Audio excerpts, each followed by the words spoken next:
What's up, everybody? Welcome to Not Another Top 10 show. Joining me today are Trayc and Ben Siski. What's going on, guys? Anything new? Not a whole lot. Not a whole lot. Well, yeah. Well, we're here today, finally, after about a year in the works, to do best top 10 film scores, which I think I'm pretty excited about. I don't know about you guys. Pretty excited. All right, man. So, to break down how we do this, let's go over it again. Since this is the first time with the new format that we're going to do it with three people, we're going to have we each compile the top 5 or top 10 list, only using our top 5. If we have a similar film score within our top 5, whoever holds the lower, meaning 5 is the lowest, will have to change their top 5 and grab one out of their 6 through 10. If you don't understand that, say I have ET at 5, but Siski has it at 3.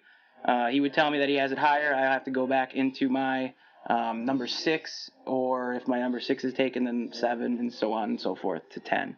Then at the end, we'll compile one single list of the top 10 film scores. One list to rule them all. Yep. Which will be... list to find them. Which will be tough because there's 3 of us and we're only doing 10. So hopefully we have some similarities in our list because someone's going home crying. All right.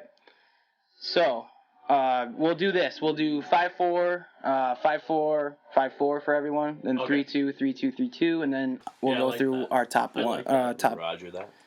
Our number one. So I'll go first. We'll do this by. I don't know. We can't do it by age because you're older than me, Trace. So. Yeah, I'm the oldest. I'll go first. We go clockwise. How old am I?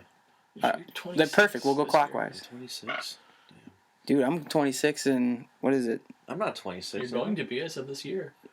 Oof, I'm gonna be. Brutal. I know, dude. Getting up there. You're coming up. Yeah, a couple months here. 27. You're gonna That's die pretty at much 27, it. That's dude. pretty much All the it. greats die at 27. That's true. Forever 27. So, we'll get my list started here out at number 5, and I'm going to throw a curveball into the game already. You ready for this?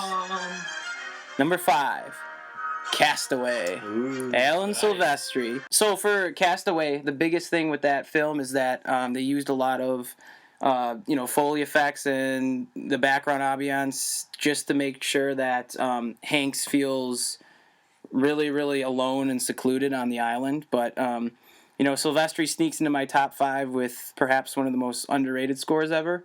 No one really knows even Silvestri's name, but here's a good one for you. The soundtrack of Forrest Gump, which some of you might have, we'll see. But, this score paired with Tom Hanks' performance and the direction of Robert Zemeckis is all I need for it to be a Scott Neamy favorite. Oh, yeah, you got it. And I've got it right here in Sealed. my hands. Sealed. Wow. I'm going to sell this one day, and everyone knows it's worth more still in the original package. That's right. And it's DVD, so. We'll save that. But they've done it once before in Forrest Gump, like I said earlier, but, I easily could have chosen Forrest Gump over Castaway, but what did it for me was the somber tone of the score that links up only at specific times while we are with Hanks.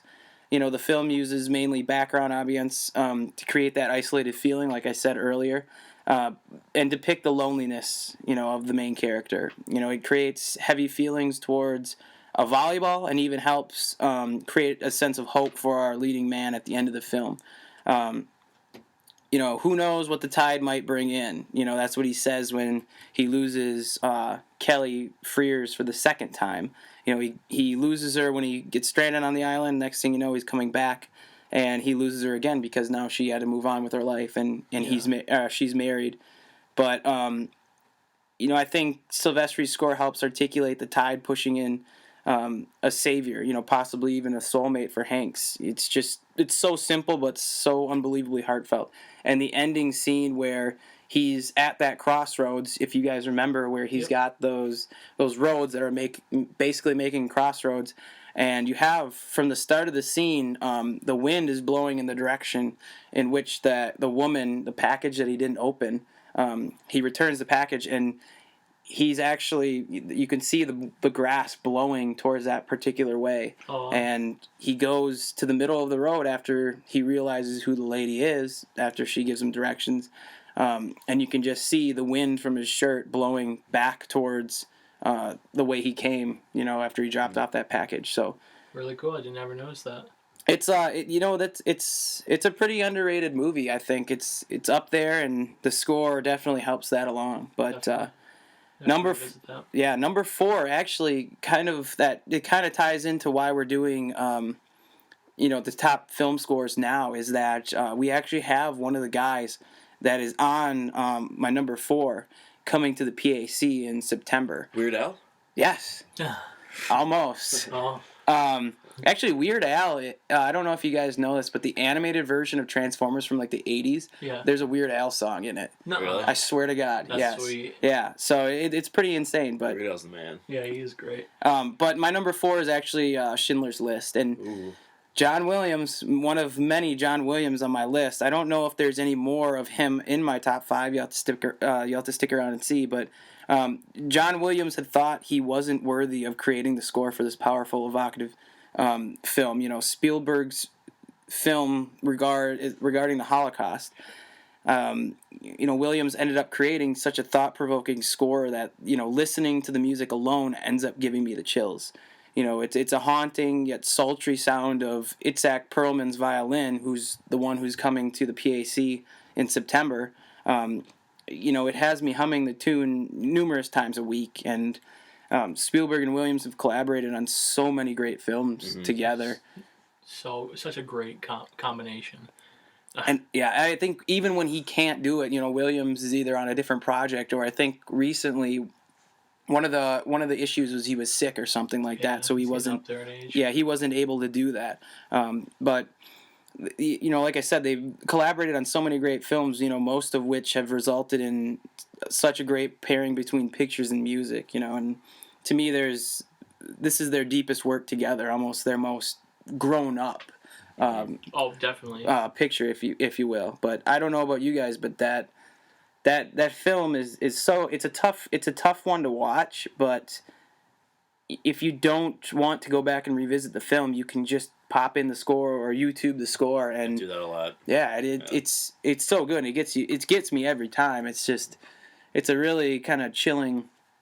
It's chilling music. Powerful. Yeah, and it accompanies the story of the film, and I think it does it in a great job because of how powerful of a subject it is. You know what I mean? Right. Just in general, and I mean that's Williams. He's able to chime that stuff out. Yeah, that's every John Williams. Right. So moving clockwise, we're going with Trace. Yep. You're number 5. I'm gonna do number 5. It's going to be the Requiem for a Dream score by Clint Mansell. Now, I mean, most people might not know this score just by the name of the movie, but you've heard the popular song. It's actually been used quite frequently now in like trailers for films, and it's getting tossed around in other films. But this is the original film it was created for, and I just think overall the whole score really helps paint the picture of what the movie's trying to paint, with obviously these 3 characters, 3 or 4, if you count the Wayans brothers character, going through these addictive habits in their lives, and it's just a really beautiful and telling score, I think. So that's why I threw it on my list. I mean, it deals with a lot of I guess big, deep issues with, drug use and drug abuse, right? That's the Requiem for a Dream. Drug abuse, but it doesn't even, stop there. Like,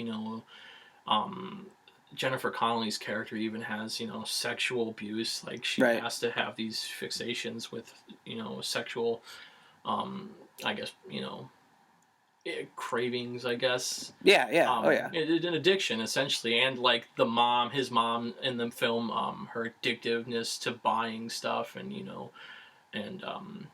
all that. It's an accompanying all the forms of addiction, and I think it's a fantastic movie overall, and I think the score really helps it out. I mean, it's the score itself and the main songs from the score is more popular than the movie, I think. Yeah.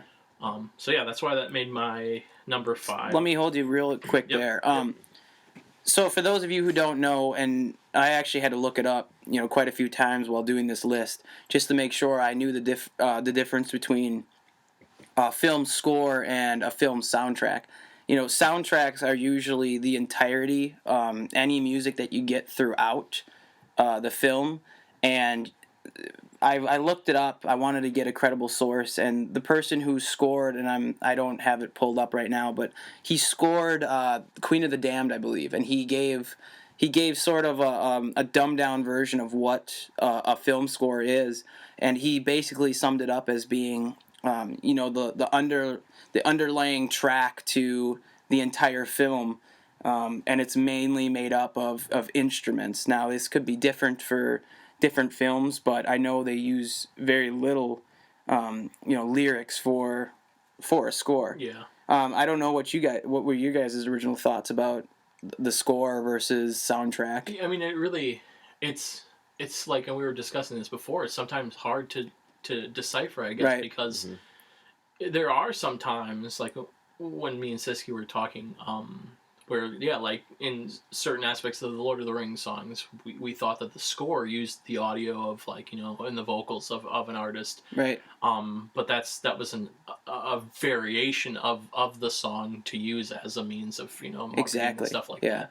And I think that I mean, it's really when you think about score and you see it, you get it. Like, I mean, it took us a second to think about it and figure it out, but you do get it. I mean, it is throughout. It's the underlining, almost anchor music of the entire film throughout. It's easy to overthink it too. Oh, absolutely. I know we talked about in depth about the lore of the Lord of the Rings, and their original song at the end of each film. Yeah.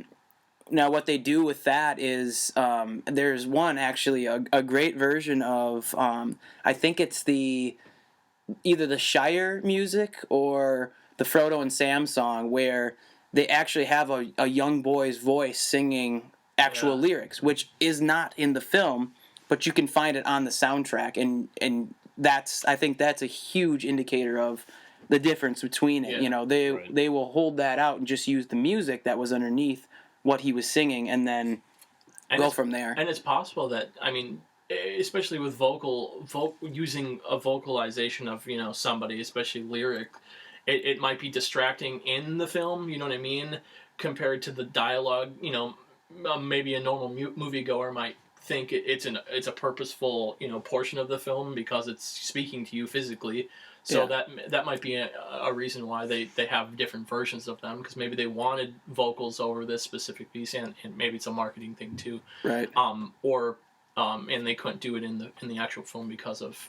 Yeah. Yeah. I mean. Well, good. Yeah. I mean, so Siski, you thought that you were on similar page with both of us that.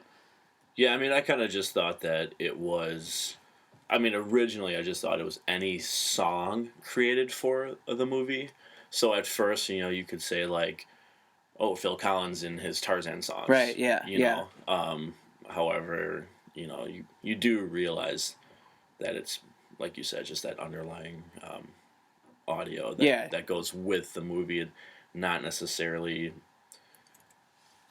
vocals in the songs. Yeah, I mean, it's throughout. So. Yeah, and I think the biggest intent of a score is to further paint you what the subject and what the scene is, trying to entitle by using the music. I mean, it helps you emit emotions into the piece that you're watching, and I think that's super essential. Yeah. And hence why we're doing a list about it. Right. So back to your number 4. All right. I'm going to throw in my number 4, Pan's Labyrinth. That's by a gentleman, excuse me if I butcher this, Javier Navarrete. I might have butchered that, I might have not. But it's here it is.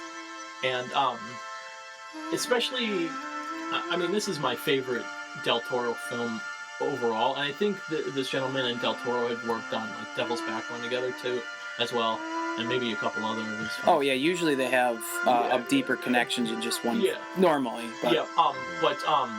But this, I mean, you can listen to the whole thing, and this is just the main, I I guess I think this is even the opening portion of the score and the film. But it really gives that fantasy feel, like, because the movie's supposed to be set in a real world, but you get Pan and all these other fairies and otherworldly things, and I think this score perfectly paints that picture for you. You're just listening to it, you can think about it, you can feel that fantasy-esque vibe. It sets the tone of the film, at least for the little girl. What I just want to chime in here, but like even listening to, if I had never watched the movie and you listen to something like this, it really, like you said, it paints the picture of what it's about. It sounds like a lullaby. Yeah. It's what do you associate with lullabies? Usually it's parents and children. So right there you have basically what the movie's about. It's about a young girl. Yeah, so exactly. And I think it's like one of the biggest things from that movie that stuck with me. I mean, it was a great movie overall. Right. But it stuck with me, and I just I almost hum it sometimes. You know what I mean? Like every now and then, I have to listen to it. So yeah, that's why I made my list. That'll be number 4. Awesome. That's actually a really good one. Yeah. All right, Siski, up to you. All right. Well, my number 5, I'm actually gonna go with. And we kind of had a debate about this, whether we should do a single movie or if there were multiple movies in this series or trilogy or whatever. If we count all of them. Me personally, I'm counting all of them. Which is totally fair, I think. Yeah, I think I'm going to do that too. So, my number 5, I have Pirates of the Caribbean. Nice. Well, we have our first tie here. I as well have Pirates of the Caribbean on, but it's much higher on my list. So this is honestly probably like the second time this has ever happened for the new format. Yeah. I think it happened maybe once by accident for us when we did best film directors without an Oscar. Yeah. And then myself and Damon with best film vehicles happen to have the same number 1. So through our top 10, we had to put one in. But this is good. This is really good. So what's your 6?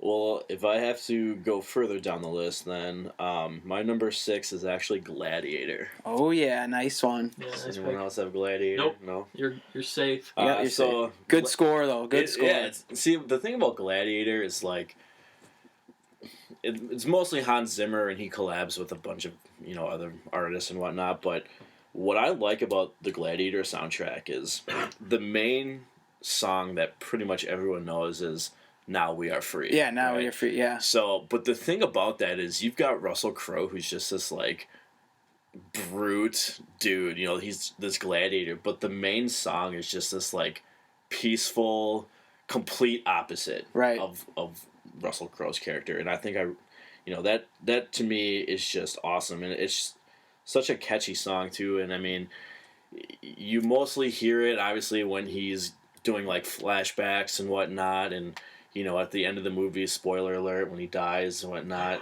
Dude, I never seen that movie. Thanks, man. Only had like 10 years. Yeah. No, I got the deluxe DVD. But it's not just a peaceful soundtrack. It gets intense when there's intense parts and whatnot. But I think just the actual essence of that main song for portraying Russell Crowe's character, even though it's pretty much an opposite of what he is throughout the movie.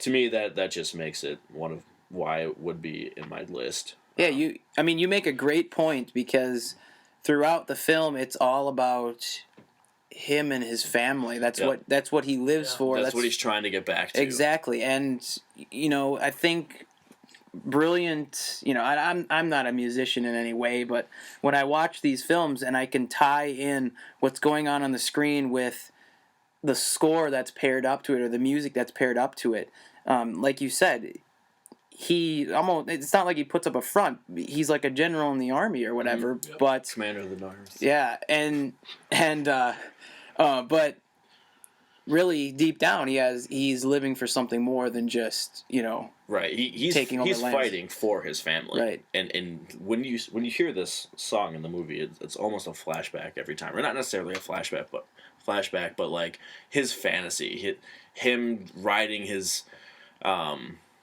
horse down his long, basically driveway, his long path to his home, seeing his son running out to him, seeing his wife. I mean, It's just it's his serenity. It's his peace, basically. Yeah. Do you remember when he finds him dead, dude, and that emotion, that snot hanging from the kid's foot to his face? It's like, Good stuff. damn, Russell Crowe, dude, he deserved it, right? Oh, for sure. Yeah, great choice though. So that's your 5, That's right? my 5. All right, what's your 4? Number 4 will probably be knocked off. My number 4 is Star Wars. Oh yeah. Oh, It's higher on my list. I knew you figured- guys would have it on there, so I put it down lower. I mean, to me, top 5, it's hard to pick, and Star Wars is really amazing. So I don't, Iconic. I don't hate yeah. if someone's got it higher up on So- their list. Oh, yeah. Trace, you have it higher? Oh yeah. Okay, so now what do you have to go to your 7?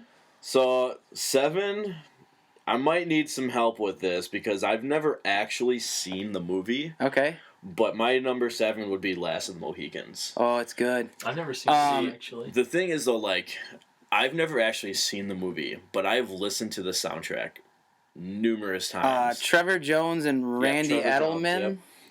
yep. And it's go listen to it because I'd have it's to so listen to it. good, Dude. And like I can only imagine what the movie actually is just based on the soundtrack because It's got Daniel Day-Lewis, so it has to be good. Oh yeah. Daniel Day-Lewis. And here's an even better character. I don't know. I should know his name. Maybe it's Joe something. But he's Injun Joe in Tom and Huck? Tom and Huck, No dude. way, Yeah, really? he's in that movie. Yeah, dude. Injun. But yeah, I know the name only because I've watched Tom The and Huck so actor, you much. think he is? Yeah, All right, let me look. I think his real name is. It's like a really white name. It's really funny, but Dan Smith. no, it could be. But where was I going with this? You said Last of the Mohicans. Yeah, Eric Schweig. Yeah, it's like a German name, dude. Eric Schweig. I've seen this guy before. Yeah. I think what I would say about Last of the Mohicans, it's either Danny Boyle or David Fincher did a commercial, and I know you guys when I bring it up, you'll know exactly what I'm talking about. It had LaDainian Tomlinson and Troy Polamalu in it. And they used the music from Last of the Mohicans in it, like it was awesome because what he had did. I'm going off on a tangent here, but he had Polamalu growing up as a little kid, like tackling stuff, and then he had LT like running through the halls, like spin moving people and stuff.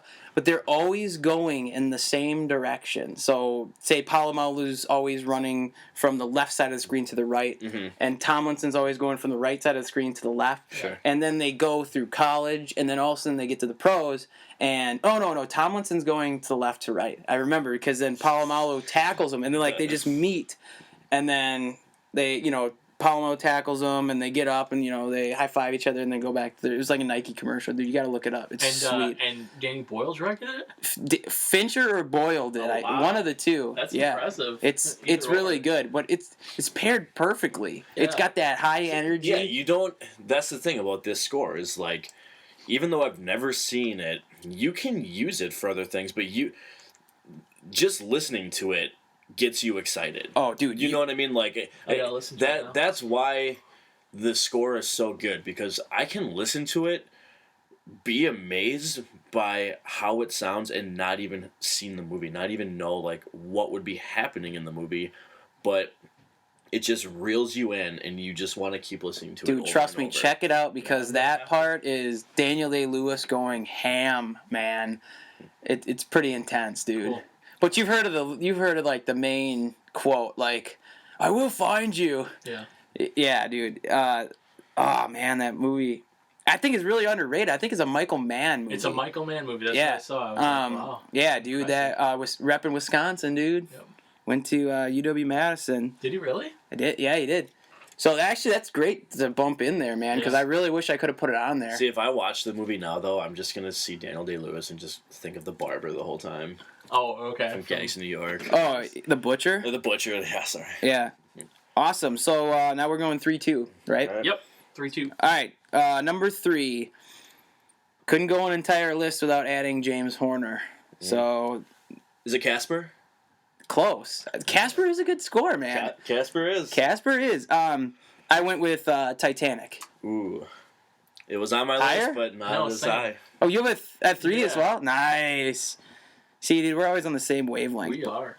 So I guess I'll say my piece, and then you can say yours, and we can discuss it then. Okay. Knock number 3 off. Dude, there's a reason why I find the score to Titanic and the entire film, for that matter, to be one of my favorites. The way Horner scores a film in the most emotional ways gets me every single time. I think he has such a range with the upbeat music in the beginning all the way through the heartbreaking ending. And spoiler alerts, I am going to tell you who dies if you haven't heard. Dude, I figured that out in like second grade. But I honestly don't think you have such a sorrowful ending without that music playing in the background while Rose tries to wake up Jack. Dude, I cannot emphasize enough that song, and he replays it so he can play it as What? Titanic, dude. Oh, I've got it. I've got every movie we've talked about so far. That's awesome.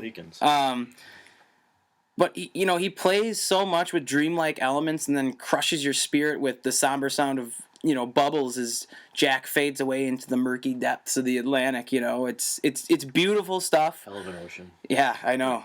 I once thought about I wonder how many people got eaten by sharks. And it's in it's freezing water. Yeah. Like their last probably thought in their mind is Yeah, well, sharks. that and I don't know if sharks go that north. I mean, I'm sure that I doubt they. Well, I'm sure the majority of them don't. Who knows? I don't really care, but they care. yeah, but it's beautiful stuff with the womanly voices.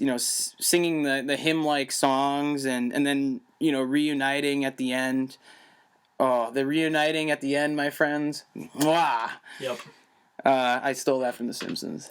And the chase scene at the end, my friends. Mwah! But it's just an endlessly replayable score, and it brings me back to the film, often. So I don't know which. It's pretty much, you nail it on the head. I mean, I'd like I said earlier, it's these scores that take and kind of, I don't know, help your emotions kind of throughout, especially for a scene like the Jack dying scene. It wouldn't have been the same effect. I mean, yeah, obviously you're gonna be sad the main character's dying, but still, Horner's score emphasizes this is what you feel, because I mean, listen to it, you're hearing it happen, and then the scene at the end, the reuniting.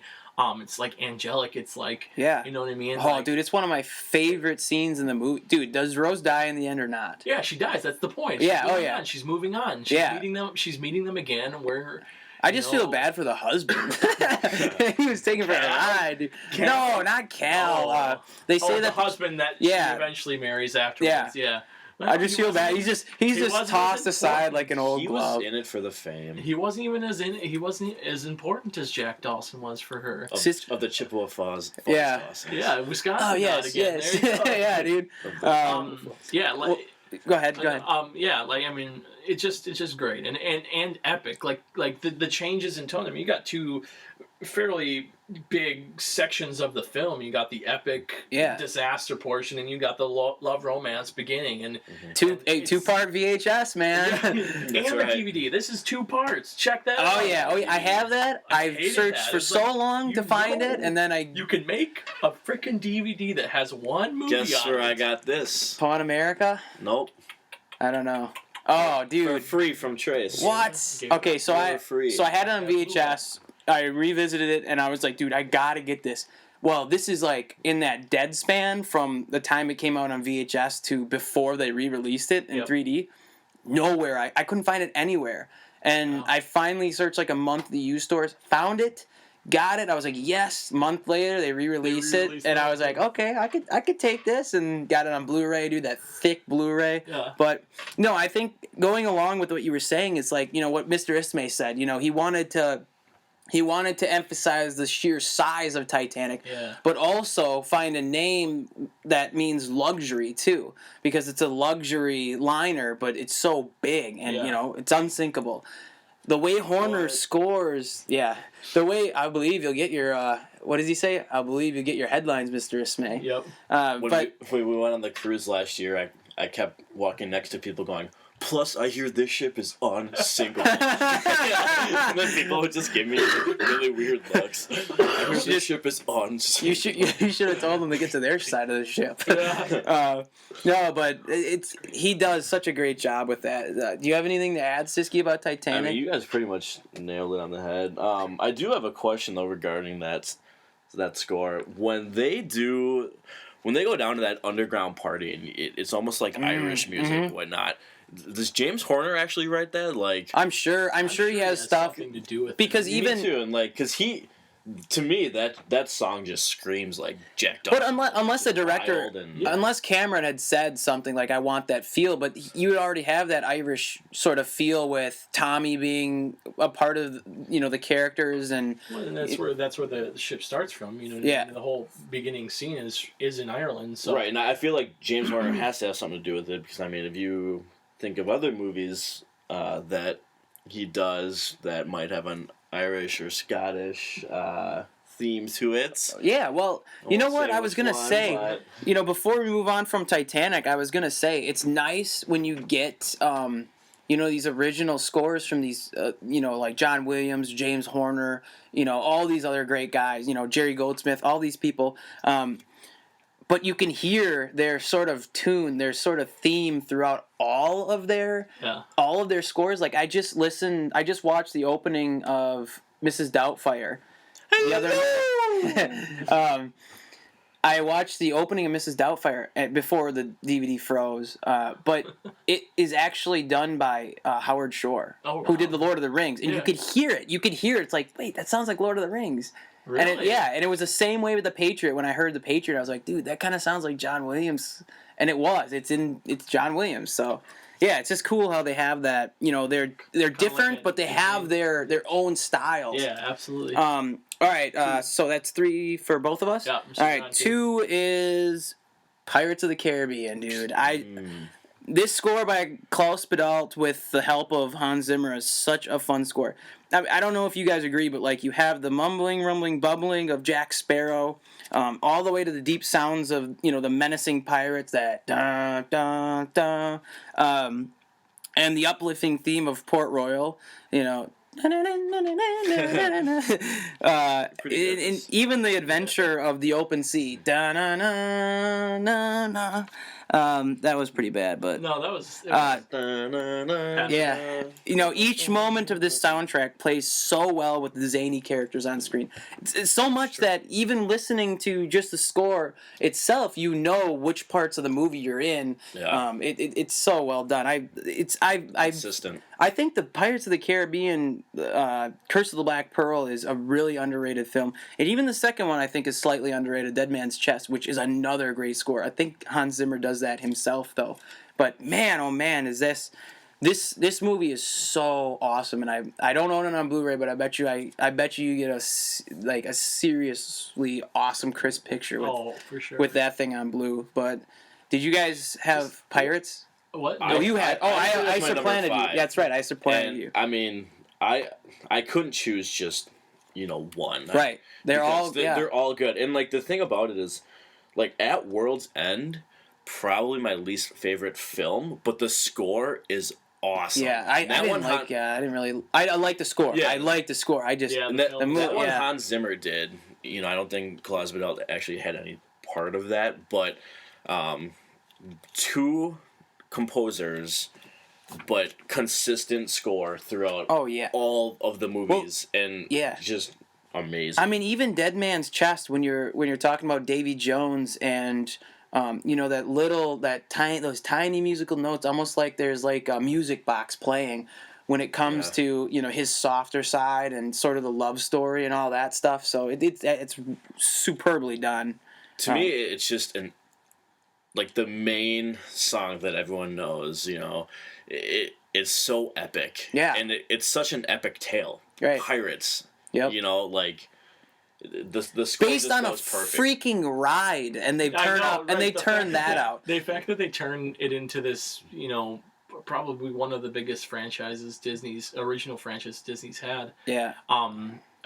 Into this from a freaking ride. Like, I know. And I mean, the only source material of the ride was the fact, or from the ride to the films was the fact that they were pirates in the Caribbean. And then he sings some of the Pirate's Life for Me song. Yeah, just exactly. Just very something and small, something and really bad eggs. Yeah, exactly. But like the character was dun, dun, dun, dun. Great. Oh, it's such a good part. All right, I'm moving on, dude.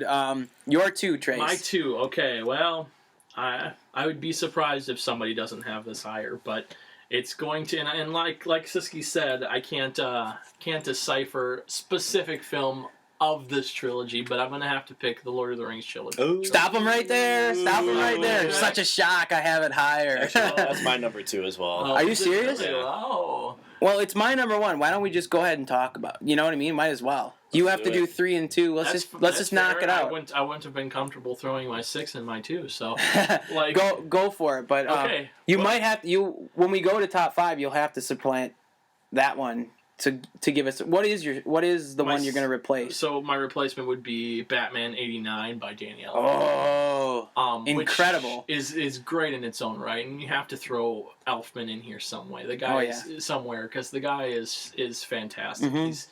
He's a Burton staple, I think, for the most part. Oh yes. And quite so.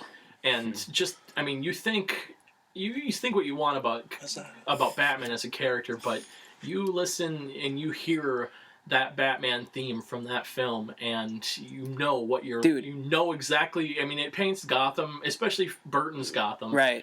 Great. Which is a little underwhelming, but let's 89 budget. It's Burton, whatever. You know what he likes to do. I don't know those, especially. I mean, that one, the first one, has a special place in my heart. Growing up, obviously. But yeah, no, the score just it really, and you said it translated. I wasn't sure. I didn't know that, but it translated into the animated. Oh yeah, it's the opening of the animated series, and if you go to the Batman ride at Six Flags, I'm talking Illinois Six Flags, you have it playing throughout your wait in the ride. Yeah, absolutely. I went there one time. I don't know how I got. I don't know how I got it timed out, but like. Me and my friend were getting on the ride, running off, and getting back on in the front row in like 3-minute wait. That's no great. Crap. I don't know. I don't even know. Front I don't even know insane. how. I do not even know how. It must have been like the first day of Illinois schools or something. I have no idea. I've never been able to do that. Oh my! It was so dead. A demon. Yeah, Demon. I've ridden front row without waiting before, and that ride never done is that. so amateur. Yeah. Clink, clink, clink, clink, clink, clink, clink, clink, clink, clink. Yeah. So Lord of the Rings, you kick it off. Me kick it off? I mean, I don't want to take too much from you, especially because it's your number 1. But I mean, what more can be said? I mean, and I know there are specific scores for each of these films, but I've always looked at the Lord of the Rings as a complete and film journey, because they're sequels, but they're like the story is so fluid, and I mean, and then accompanying that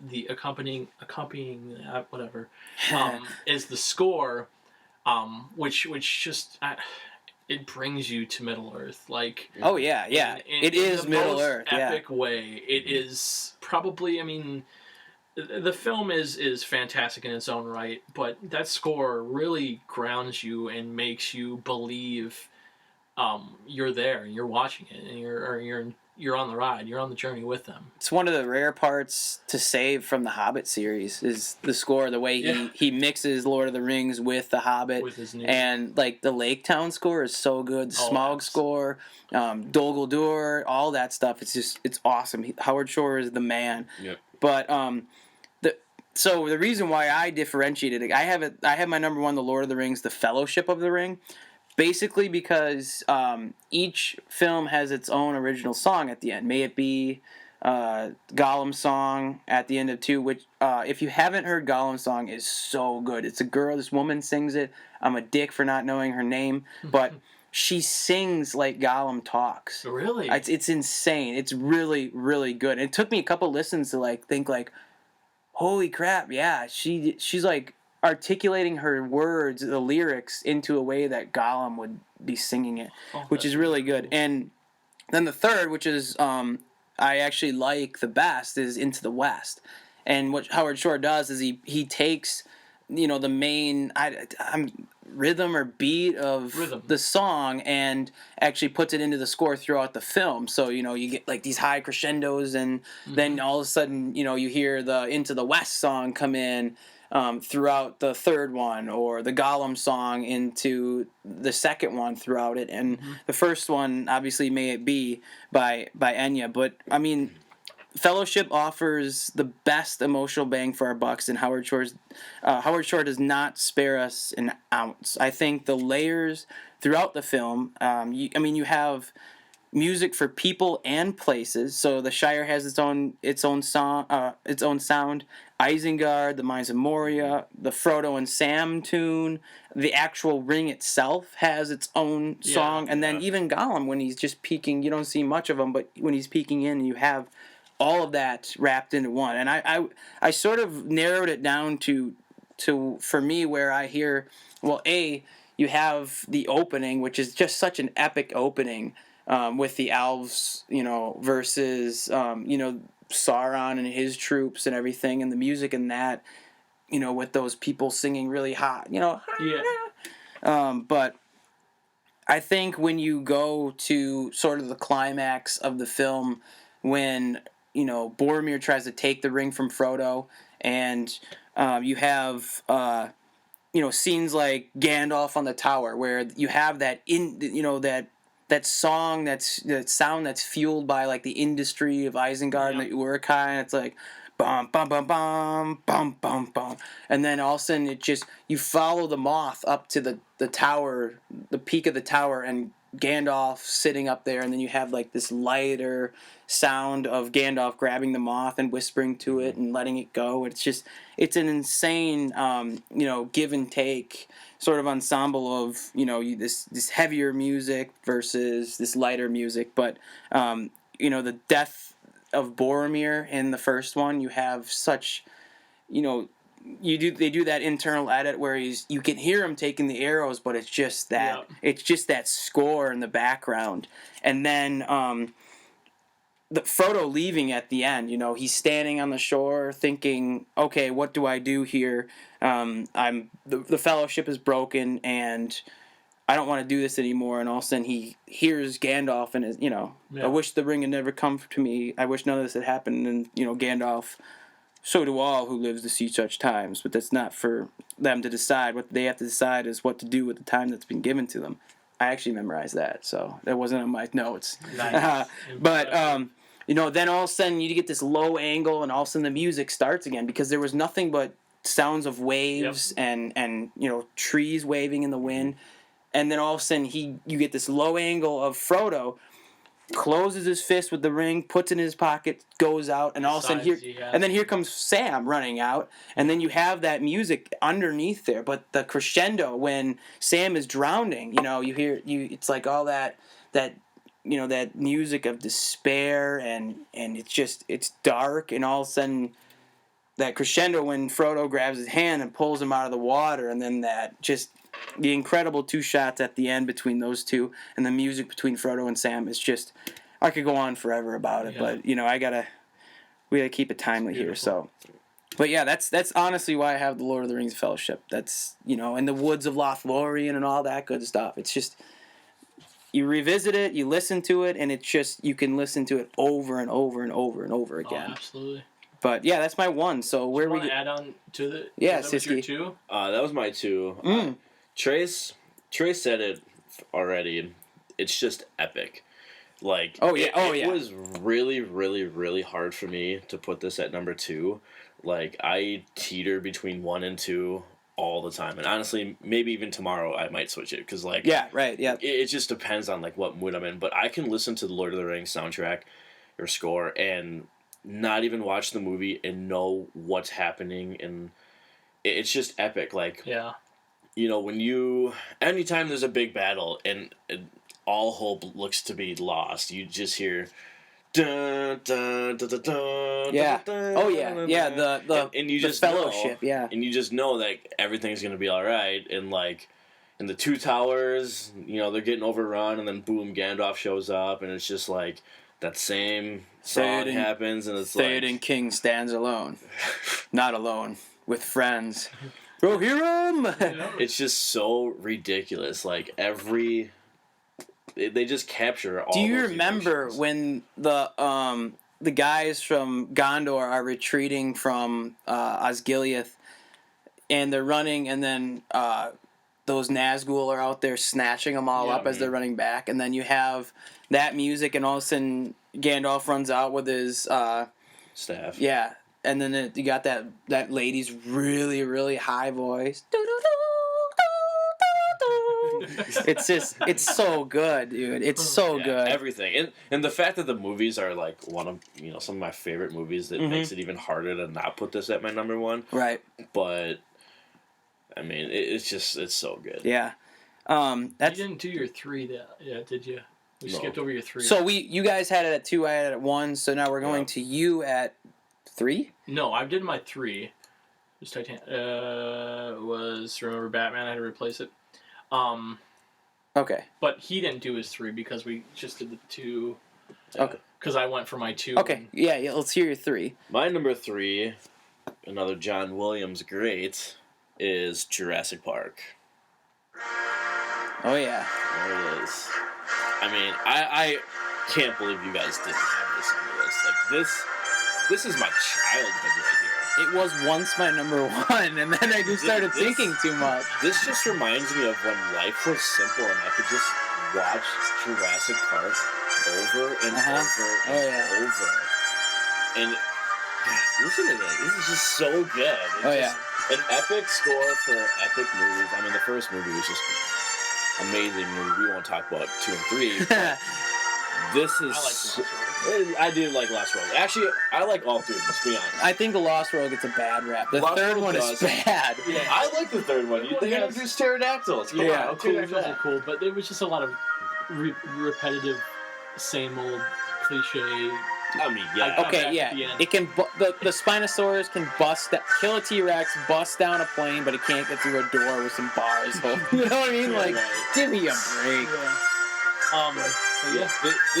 This score, though, I mean, like I said, it's mostly up there in my list just for the nostalgia factor. Just because, it's great, though. It is great, dude. But it's so catchy. There's this one, and then there's the. Oh yeah, yeah. Like when you hear that, everyone knows it's Jurassic Park. Oh yeah. It's like it's just like Star Wars. It's so iconic. And John Williams, I mean, he's a goat. Yeah, he's a goat, man. Yep. Can I butt in and just do my 1 then? Yeah, it just correlates so well. I mean, number 1. I did for my list. I wanted to only pick 1 from a composer, and speaking of John Williams, literally, it's the cream of the crop of what he brings to the table, and it's Star Wars. I mean, like you said, it's so iconic. It's so. I mean, my childhood. Everything about this score. It makes so many different emotions and feelings about film, why I love film, why I grew up loving Star Wars. And the fact that the movie opens with this right here is so impactful. Like it's such a punch of just adrenaline. Yeah, you just get excited right away. Stoked. Like I mean, you don't even have to like the prequels, but the fact that they start out with that. You're like Star Wars. Yeah. This is Star Wars. I mean, yeah, JW, that guy jumps right into it. He wastes no time starting, this booming opening and fulfilling his destiny as one of the true film composer kings. But I think Star Wars, like many of the other scores that were on my list, and my honorable mention, is recognizable anywhere you go. Anywhere you go. You've never seen a Star Wars, you know the music. I mean, you had to have heard the music before, but it always fills the room for the opening crawl of the dialogue, and then finishes with the bang. Yeah. I mean, it's just. And it's not. I mean, it's not even just just with just that opening song, the actual Star Wars theme. You have the Imperial March. You have his great work in the prequels too. Say what you want about him, but like especially Phantom Menace has some great score. The last fight battle, battle scene of it was just it just totally like I could take that away from the movie and still be 100% satisfied. Dude, same here. Like, even in the third one, when they're in the woods at the very end, and they're hanging out with the Ewoks, and they're no, that's the fourth one. That's I'm sixth. Sorry. Or sixth. Yeah, I always get. But still, anyways, like, I mean, in each trilogy, that's why I picked the original trilogy, because Empire has its own stuff. Obviously, they're all going to have something specific about the films. Like the Ewoks have their own music and stuff like that, and it just really proves that John Williams is a Swiss Army knife of composing. He can go from something like this to to E.T. to any of Spielberg, to Schindler's List. You know what I mean? And the guy is, in my opinion, the greatest composer of all time. So and Star Wars is the biggest and best thing he has given to pop culture and American cinema. I mean, you pretty much said it all. And Mom's Man Melvin loves it. Duel of the Fates, man. Duel of the Fates, that's what it's called. I knew it was on the tip of my tongue. Yeah. But yeah, no, that's great. So where do we have to go with you? Are you done with your list? I'm done. Okay, what about you? He just needs one. We need one from him. My number one would have to be Trevor Jones and Arachnophobia. Classic. You just look Arachnophobia up. I'm just kidding. Great movie, but that's not my number one. My number one goes to James Horner and Braveheart. Good pick. And this is why. When he's yelling freedom while getting basically crucified, like, this... Circumcised again.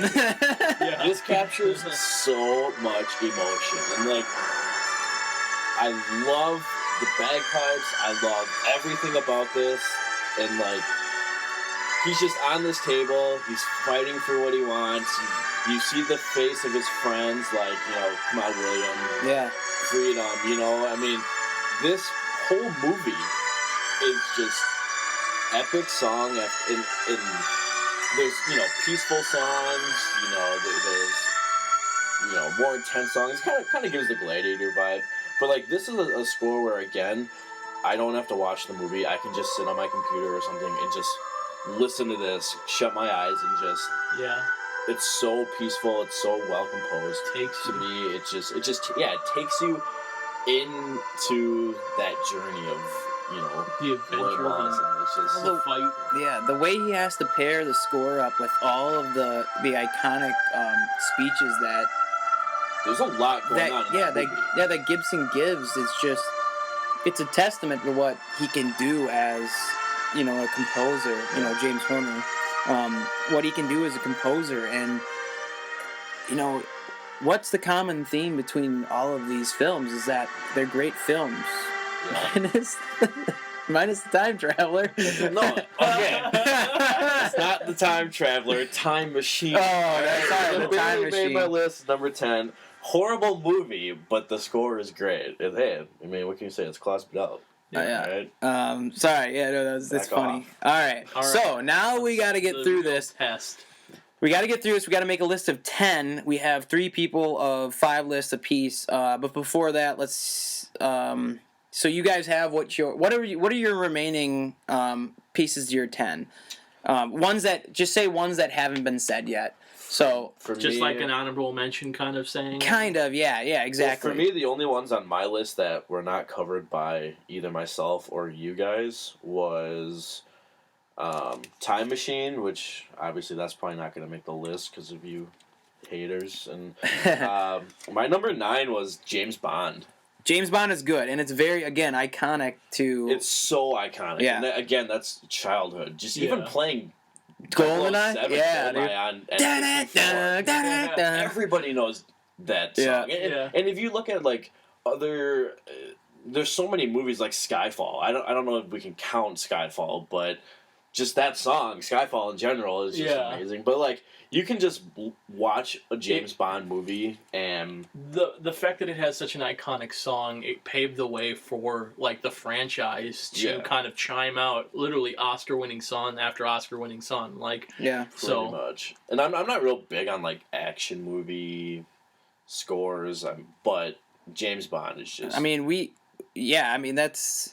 It's it's almost a travesty that it's not on the list, but I think we all have personal connections to so many others, dude. It's hard to make it's hard to add everything on there. So personally, dude, I just don't really care a whole bunch about the James Bond franchise as much as I do like in Indiana Jones absolutely. or a Star Wars or a Lord of the Rings. I'm surprised Indiana Jones wasn't mentioned. It was on my list. It was originally number 4, but because I decided to only do one from a specific composer, which is it's a sweet thing to do. But I think my highest, other than of ones that haven't been said, was 7, and that was E.T. Dude, it won John Williams an Oscar, and it is said by Spielberg himself to be the closest thing to an opera that his films have ever gotten to be. And he's talking about the last 15 minutes of those. If you haven't never heard of it, you gotta research it. Yeah, I mean, it doesn't need just one tune and just the final 15 minutes to enjoy the hell out of the entire soundtrack or score. But it starts eerie and menacing, and then crescendos all the way to A Trip Past the Moon that has become the icon of Amblin Entertainment. But it pairs so well with the pictures on the screen. It's just they did it so perfectly that they did it a live recreation of the score for the 20th anniversary screening of the film. Yeah, which is awesome. So I think that's just a cool thing. I think it's a testament to how awesome John Williams is, because when they announced certain aspects or something about Star Wars at Star Wars 7 at the Comic-Con before it came out, John Williams was there, and he performed a live score of the film for the audience there. Like that's awesome. Just so cool of the dude to do that. Yeah. So I'll just go down I have a couple that didn't get mentioned that I think just should at least be honorable mentions here. Inception, Hans Zimmer. Yeah. Inception. Barely. It's on my 8. Yeah, it's fantastic, and it's a testament to Zimmer and Christopher Nolan's collaboration. They would go on to do Interstellar as well. Halloween, John Carpenter. Yep.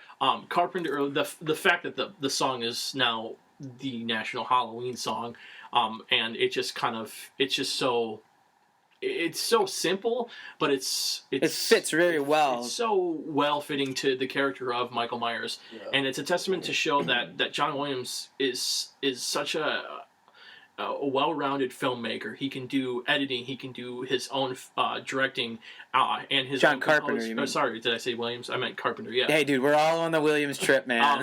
That he can do his own scores for his films as well. And that one takes the cake. I think that's something that a lot of people don't know. I mean, it took me a while to realize. It's like, holy crap, he did the music too. Yeah, he did everything. Yeah, he's a well-rounded filmmaker. And the guy, and if meeting the guy, you'd think that that guy did all that. Like he's such a laid-back dude. Oh yeah. You just can't go a day without telling everyone you met him. Yeah, it is pretty sweet. Dude, it is sweet. Coolio. Yeah. Hey man, I stood in an elevator with Keyshawn Johnson, so screw you both. I don't know anyone famous. I don't know him. Real quick, have to mention Good, Bad, and the Ugly. Got it at 9. Yep. Ennio Morricone. What he did for westerns in general. I mean, I'm not a biggest western fan, but what he did for him, it's insane that he's not even mentioned. Yeah, he helped create one of the most influential movie scores around, dude. Morricone's score sometimes goes unrecognized, but history will show that his unique sound still lives today. Not only in this film, The Good, the Bad, and the Ugly, but in many films that have adopted its catchy Western theme. Dude, I think Mel Gibson whistles it in Lethal Weapon 4. I mean, that's how far it goes, dude. Yeah. And it's always played. It's iconic. And I just want to give a real quick shout out. I won't say a whole lot about it, but I think it's undermined as a film score. Terminator 2 sound. Oh, it's on my honorable mention, dude. It almost made my top 5. Fidel, this guy. Yeah. I mean, it's so literally the Academy uses it as like one of its like. It's passing time pieces when the Oscars are on, because it's so great. It's a very, very. I think it gets missed when people are making these lists. God, it should be. It's so good. Yeah. Well, then you got like that metal clanking and everything. It's like it embraces the Terminator in music. I think one that I think a lot of people will admire and probably not even know it's John Williams, but The Patriot. Yeah, I didn't know that one of my honorable dude, I don't know about you guys, but it brings me back to my history classes of old, particularly 8th grade. Particularly. The salted pork is particularly good. But, he created a wonderful, evocative score with many highs and lows. You listen to this score, and it's the sound of this unspoiled land on the cusp of being destroyed by westward expansion and, and war. And it rings out during, his incredibly balanced Oscar-nominated score, which a lot of people don't know. In the top 50, I had to go through and tell you all the Oscar nominations The Patriot received, and yet people hold that probably just above the shit water in a toilet because no one remembers The Patriot. No one likes it. I love the dude. I know.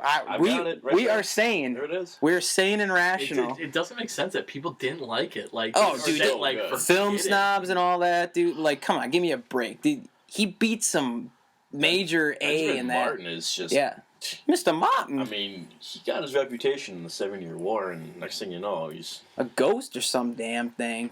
Plus, Heath Ledger said before he died, God rest his soul, that was his favorite score of all time. Really? He's pulling your chain. Look at this guy. You never know. Is that all your honorable mentions, dude? Did you go through? You guys got my honorable mention, Inception, Patriot. I do actually enjoy The Dark Knight by Hans Zimmer. Yeah. It's good. Just because, it kind of reminds me of Inception, actually, where it's obviously you're gonna have your strings, but there's a lot of bass, and I really like that because a lot of Inception did that. A lot of the scores we mentioned, there's not a whole lot of bass. There's not a whole lot of real low depth. I mean, there is. Don't get me wrong, but not in the level that Hans Zimmer takes it. Right. With Inception and The Dark Knight, I really like it. It works with those newer movies. You know what I mean? No, yeah, I thought it was well done, especially the opening of The Dark Knight, where it's just it's almost like those. I don't know how to explain it, but usually it's it sounds like in the summertime. I don't know if it's the telephone poles making this noise or something, but it's I don't know. I can't even. It's high. It's really that really high pitch, it's weird. You're thinking of a cicada. That could be it. Yeah, that could be it. But anyways, let's do this. All right, so we have 10 spaces, and we have 15 picks. So let's start off with the ones that we all have. What do we all have? We all have Lord of the Rings. All right. We all have Star Wars. Yep. Well, I have Star Wars. I have it as 6, okay, so it's just outside. Trace, did you have Pirates of the Caribbean? I did not. Okay. We all had Titanic. Yep. Titanic. And we both had Titanic in the same spot. So okay, yeah, that's... So Lord of the Rings, Star Wars, and Titanic were 3 that we all had. All right, and... All right. Those are going to be up. Okay, so let's do this. Where did we have Titanic? Titanic was 3 for both of us. I had 7. Okay. Is there anything that you really want ahead of Titanic at 3? Yes. What is it? Well, it depends on what 1 and 2 are. Well, we have got Star Wars and Lord of the Rings as all of us having it on. I say we start with 1. I think it'll be easier. Yeah, let's go with 1. I mean, this is going to be the fight, and I think it's going to be down between these two scores. Personally, I think it's got to be Lord of the Rings. Star Wars? Well, obviously, Star Wars is my number 1. Oh, okay, it always will be. But it's true. It's true. It is the more iconic. I think we're basically playing right now with a heavy blockbuster versus the indie dark horse. Yeah. I think everybody knows Star Wars. And that dark horse name is Shadowfax. Lord of all horses. Gimli bows. Loser. But anyways, dude, look, LOTR, Lord of the Rings is my 1. LOTT. What do you have it at? 2? 2. And I had it at 2. Now, that's the only reason why I'm thinking that we should put it number 1. I'm not saying I think it's the superior score. I don't ever think I will. Right, I'm willing to bend, dude. But I'm willing to bend to 1 for Star Wars. Really? You both have two. You both have it at 2. No, we both have. Lord of the Rings at 2. Lord of the Rings is at 2 for both of us, and it's 1 for you. So It's got to be number 1. by our numbering, it wins. But do you want to know honestly why I kept Star Wars out? It's because I wanted Castaway. I just wanted to talk about Castaway, dude. I love the score. Where would you have put Star Wars? Realistically. It has to be honestly within the top 3. Okay. But personally, because I knew you guys would have it on there, or at least I figured one of you would, that's why I didn't feel bad leaving it outside the top 5. It's a top 5 score, dude. It's top 3 score, Yeah, so Definitely top 5.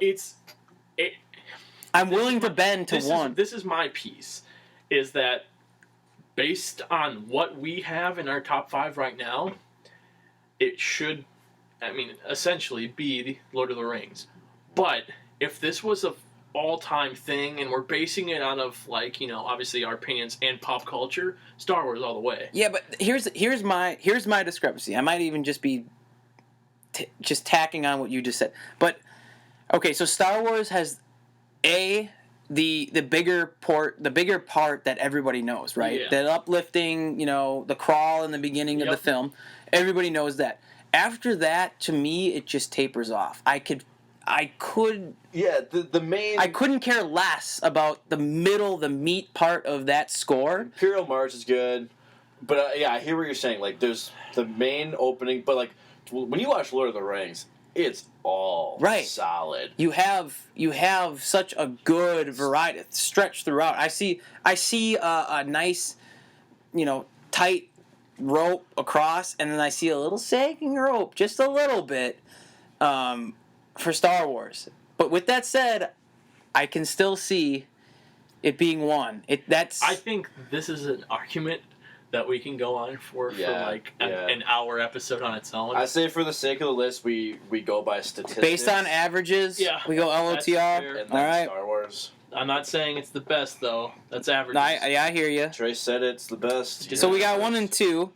And then 3, are you comfortable with Titanic? 3, we all had Titanic. All of us had Titanic at 3. What did you?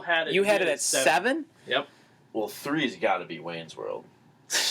Well, hold on. So we each have our number 1s.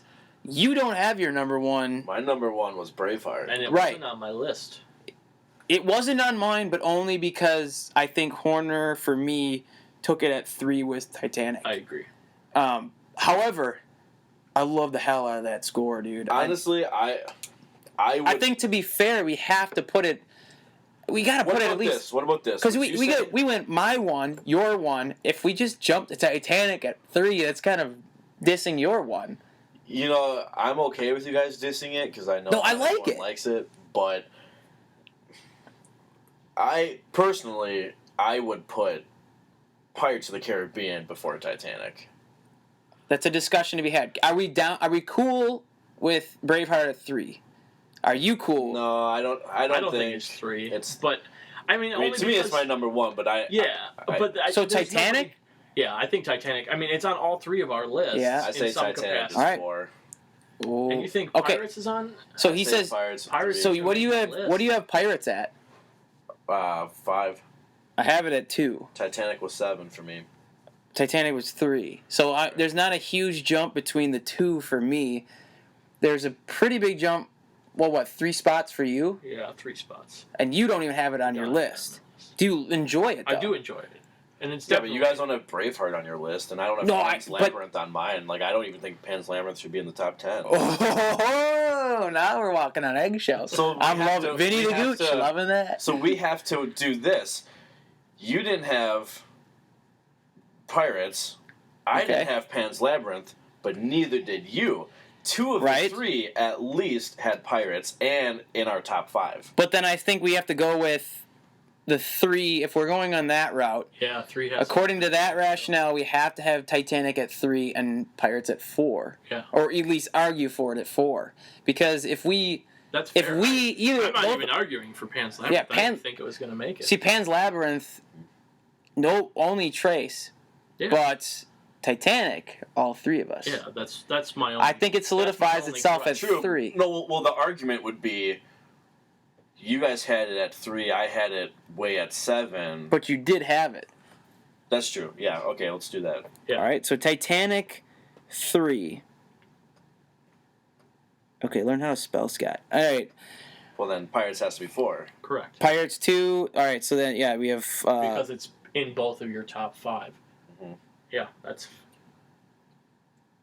fair. All right, so we have our... Pan's Labyrinth. No, I'm kidding. Then we have our top 4. So now we're it going... should be his first.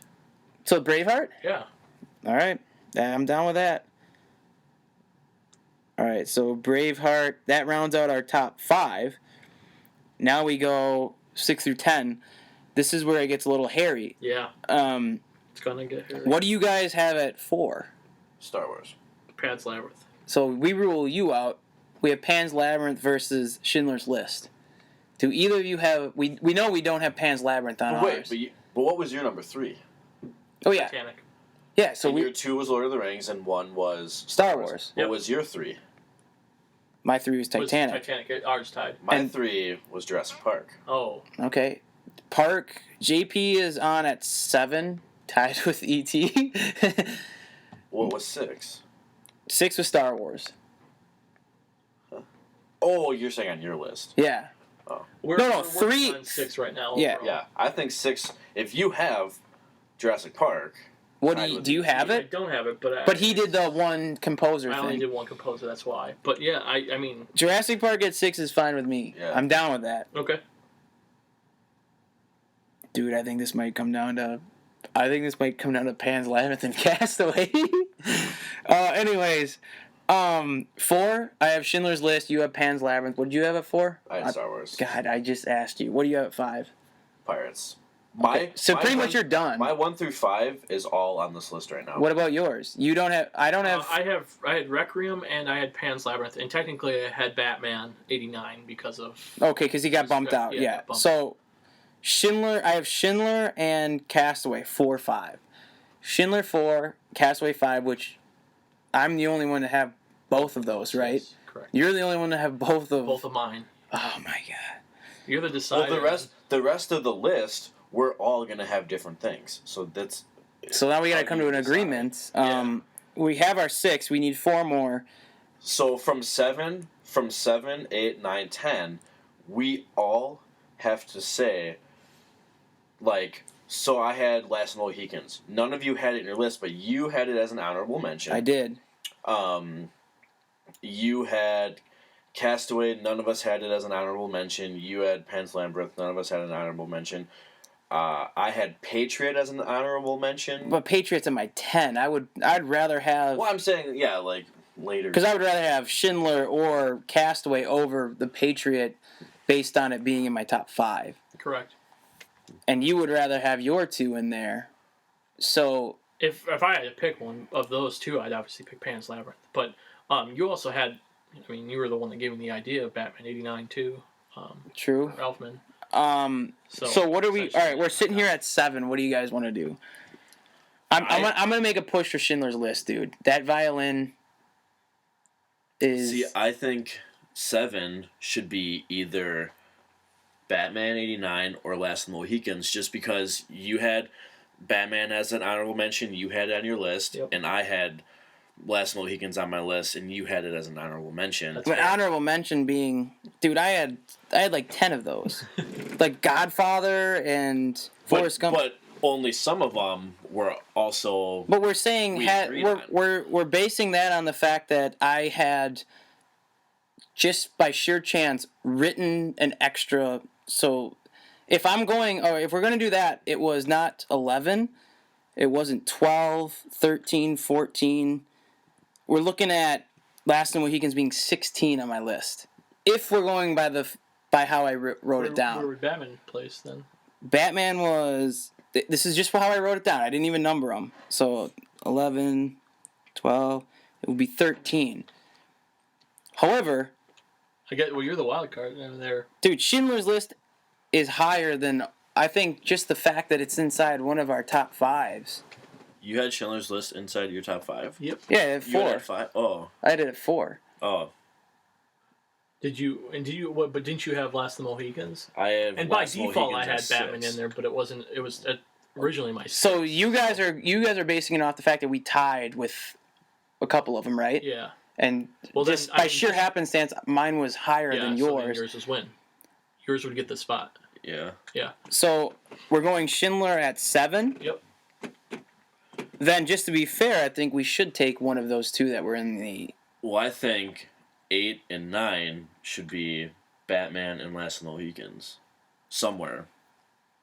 And then 10 will have to fight it out.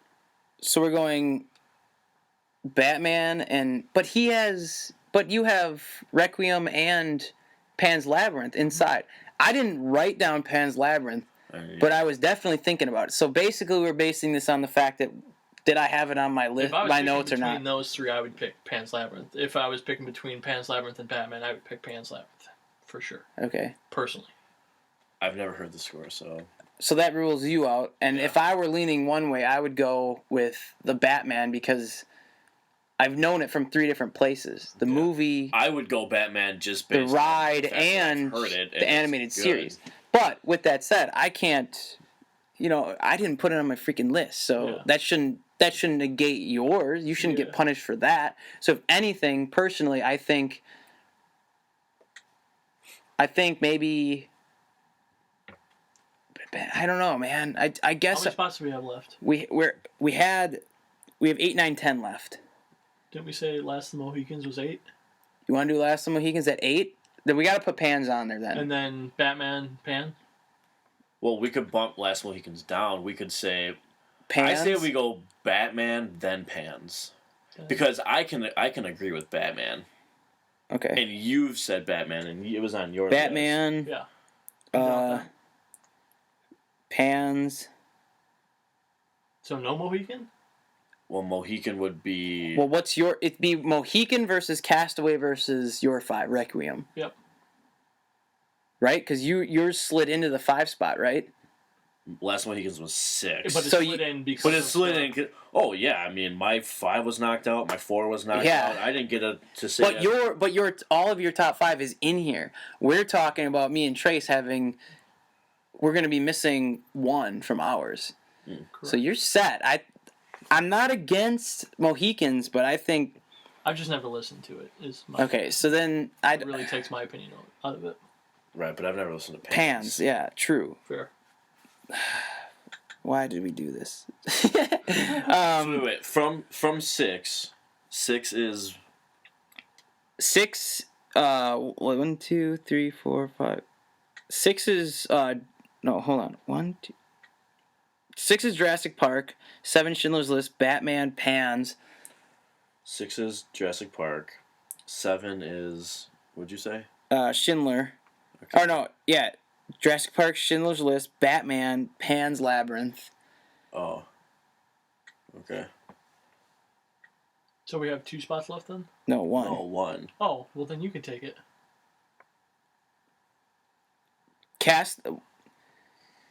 We can play it by ear, dude. Alright, yeah, that's fair. Alright, let me pull it up. Alright, so we have Castaway... Versus Requiem, right? Is that what we're down? But also Last of the Mohicans then, too. So these are the 3.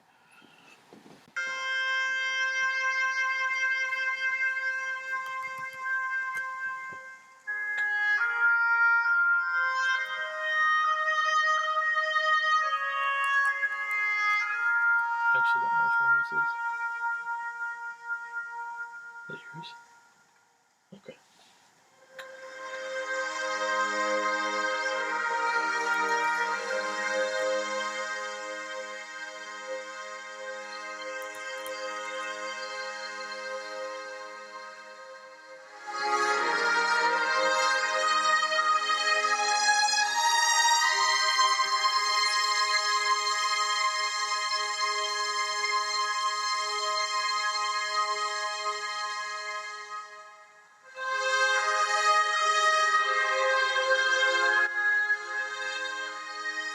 Okay, so that's that in a nutshell. Last of the Mohicans. Wait for it to kick in. Alright, anytime now.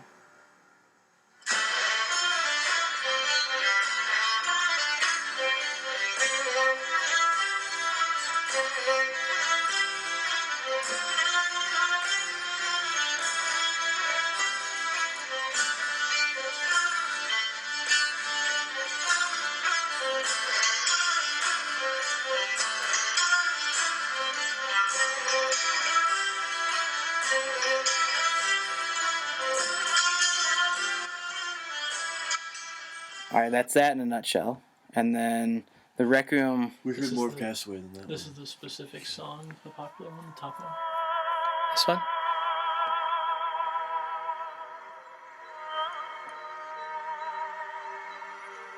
Yeah, Yeah. This is it. Yeah. yeah, it's building up to it. That's a new album.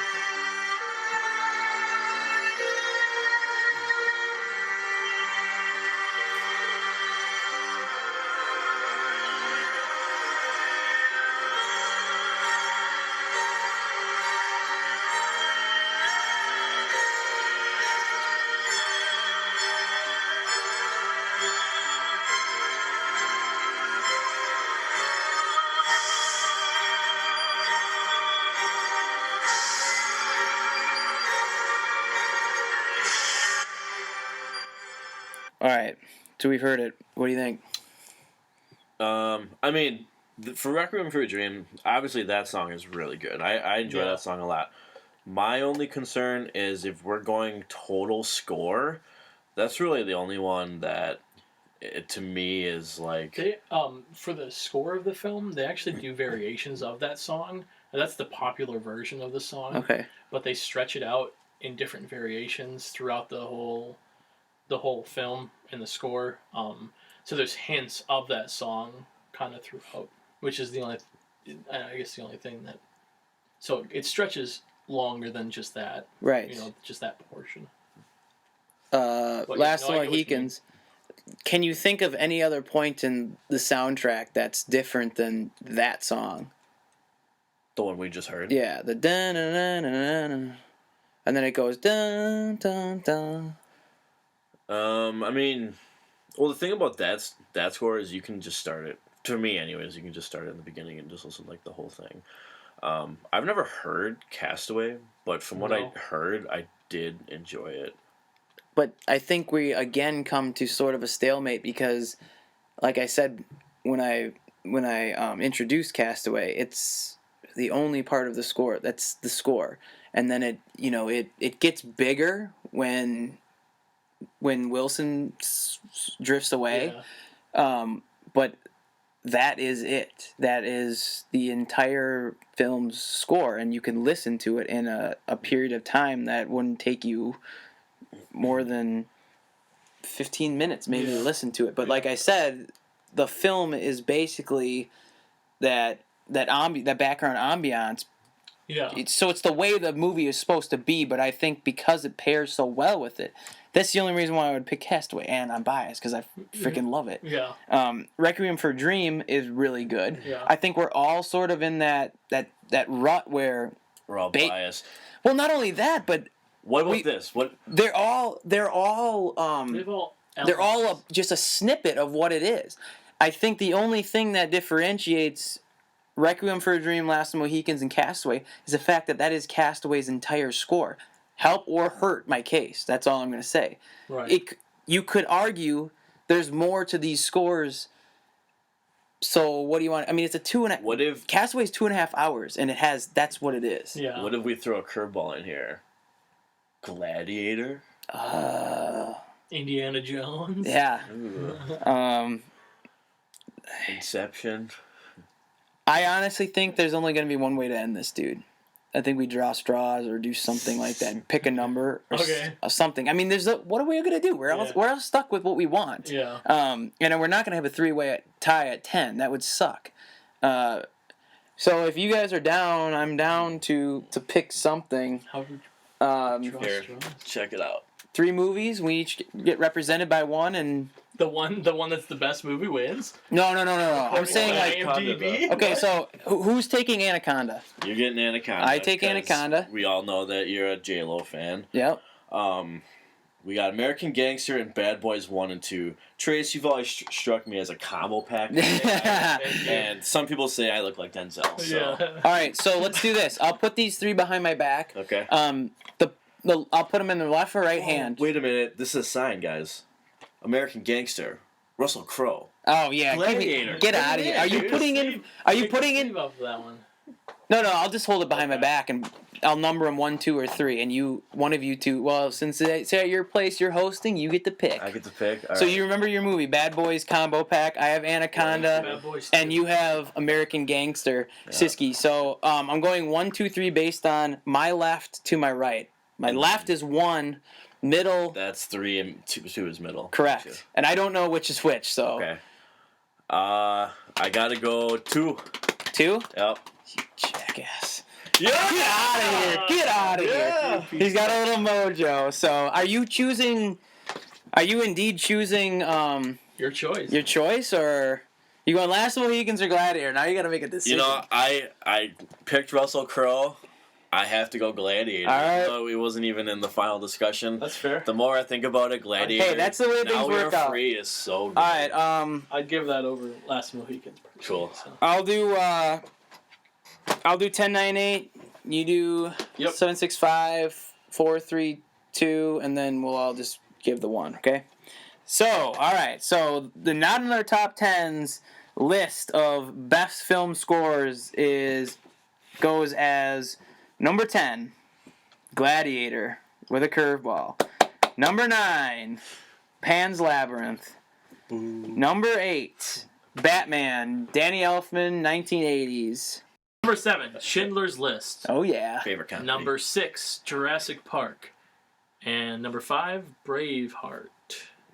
And then number 4, we have Pirates of the Caribbean.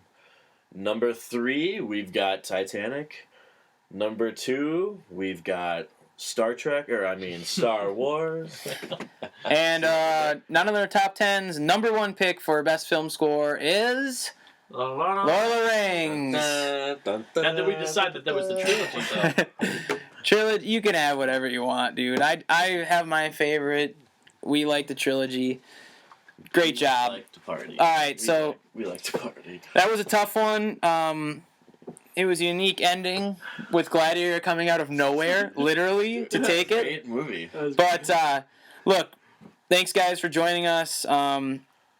We're actually less than an hour and a half in. That's pretty sweet. So like us, comment. What's your top 10? Did we really mess up adding Gladiator? And I think we're giving the Damon Gumber Choke Job Award to Castaway. Yeah, I'll take it. Whatever, as long as we're still being brought up at this point. But thanks for listening. Like I said, like us, comment, share, subscribe, follow the Twitter that is pretty much. I don't know if anybody runs it anymore, but it might be. Just but follow it. Just Just real never know. friendly. but yeah, look for our other videos and everything like that. We really appreciate you guys listening and tuning in. We like the likes, we like the shares, and everything like that. So comment. Hopefully, we can get a contest going here soon for some of the listeners, and maybe give out some free movie codes. But And speaking of contests, Nemi thinks he can beat me in a chicken wing contest. So no, I said shrimp. either way, you're going down. No. Now hear Fight this. more. Private Siski here thinks he can handle me in a shrimp eating The contest. salted pork is particularly. But Lord of the Rings takes it again. Not a surprise, but not another top 10 show. Not another Signing movie. off. And remember, Mom's man Mobin approves.